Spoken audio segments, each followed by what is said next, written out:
Hello and welcome to our research on learner characteristics. So one of the first things you need to know when researching learner characteristics is the concept of correlation. Correlation is basically the relation between two or more variables. So here we have our group of students and we want to know whether their motivation to learn English actually affects their English level. So we run a motivation questionnaire and an English test. So if the two variables, motivation and language proficiency, are similar and increase similarly, there is a positive correlation.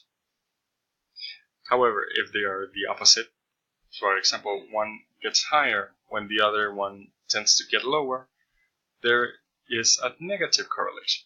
However, there is a major point here, and that's that correlation does not mean causation. So in this example, if your motivation gets lower, you will not have necessarily more language proficiency.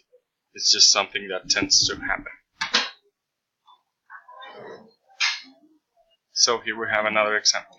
So another example of correlation is when learners has a high EQ, and this means that they are more successful learners. However, on the other side, when learners has a lower EQ, this means that they will be less successful learners.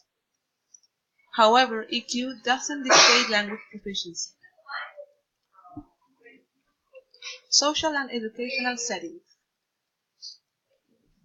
Learners and his proficiency are affected by their environment.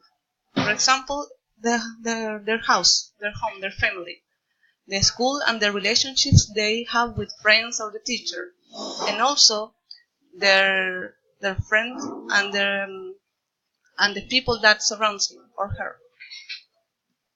This led to infinite variables that affect their language proficiency.